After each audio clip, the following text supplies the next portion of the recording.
balayer et creuser. ماشي texte تبدا تحفر creuser. Qu'est-ce que ça veut dire creuser? On creuse Attaché. Quoi? Pour chercher Ces informations. ce qui est caché entre les lignes. C'est-à-dire, nous avons par exemple une question de repérage. Vous allez trouver la question claire dans le texte. Et nous avons la question d'interprétation.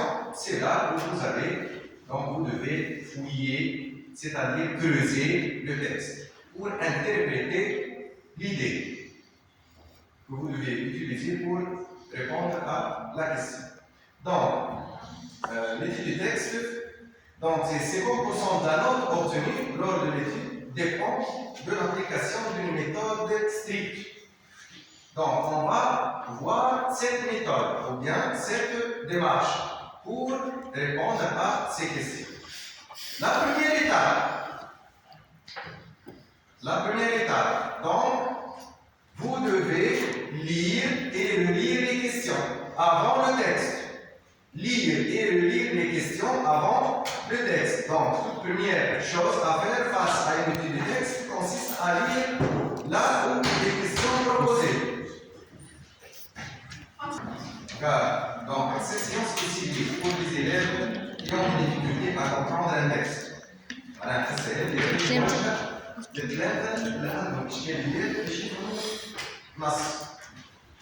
donc, pourquoi, par exemple, on n'est pas le texte avant la question? Voilà pourquoi. Lorsqu'on lit les questions, chaque question proposée contient des mots-clés. Donc, l'élève doit lire les questions et repérer les mots-clés de chaque question. Donc, ce repérage des mots-clés prépare le cerveau à sélectionner les informations. Qu'est-ce que ça veut dire prépare le cerveau à sélectionner les informations? C'est-à-dire, vous anticipez la compréhension textuelle. واللي تعرف روحك التكست اشياء. C'est clair? La première question, deuxième question, troisième question. Donc, vous avez des mots clés. On va faire donc un essai, une expérience. On tourne la texte اشياء. يمكن ما تقولش regarde le texte bien donc. On lit les questions, on repère les mots-clés, donc cette étape est nécessaire. Deuxième étape, donc on commence à lire le texte. Donc la deuxième étape, c'est la lecture du texte. Bien, nous avons la troisième étape, la rélecture avec le surlignage des éléments importants. C'est-à-dire, par exemple, la première question. Et la suivante. On dit relation. Qu'est-ce que ça veut dire relation? Qu'est-ce que ça veut dire relation? Contact. Relation. Rapport. Mais toute relation peut être comment? Toute relation. Toute relation peut être convergente ou divergente. Amitié ou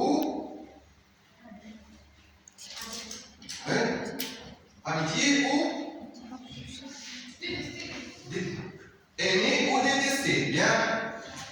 Donc, rapport de convergence ou bien de divergence. Donc, كل علاقة تكون علاقة تقارب ou bien علاقة تبادل. Rapport, ou bien peut-être aussi un rapport d'opposition. Lorsqu'on comprend le sens du mot rapport dans la question, donc on est orienté à balayer, par exemple, le début du texte pour chercher les éléments de réponse et les indices textuels qui vont nous renvoyer à la réponse. Les éléments textuels et les réponses. Maintenant, comment répondre question.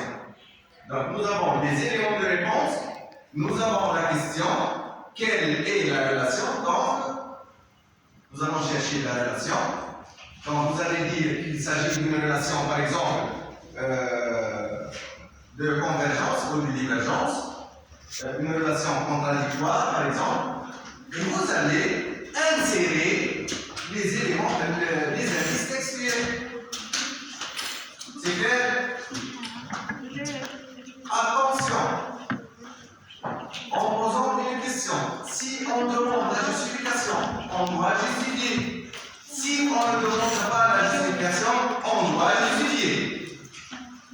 Comment vous interprétez l'idée, par exemple, de contradiction? À partir des éléments textuels. Donc, vous allez insérer ces éléments dans la réponse.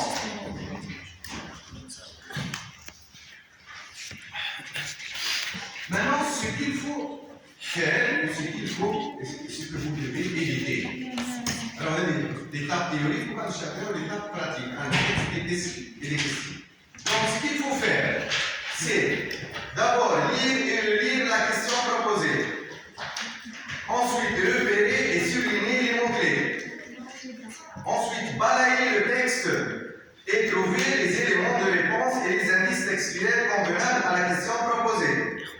Et finalement, reformuler et rédiger.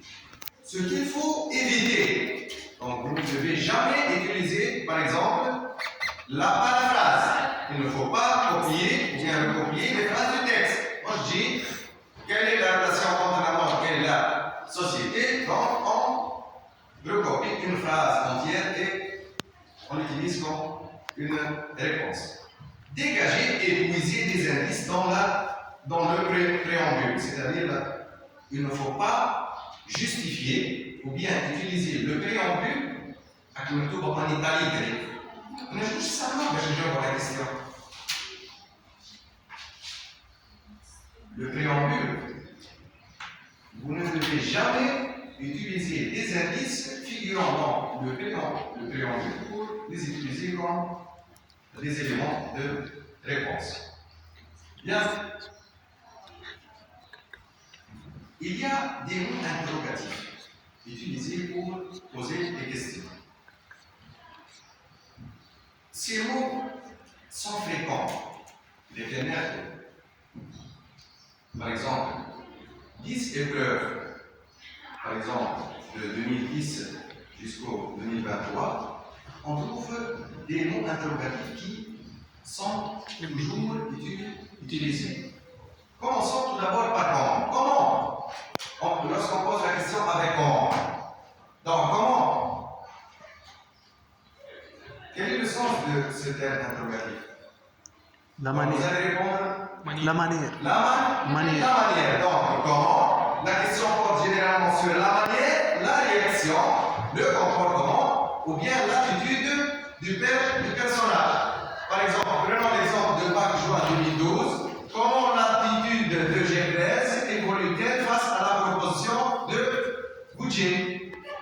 Donc, on a dit, donc l'élève ici doit répondre de cette manière. Comment? Donc, l'attitude de Gervaise évolue face à la proposition de Gervaise et vous allez montrer le comment, c'est-à-dire la manière. Nous avons le pourquoi.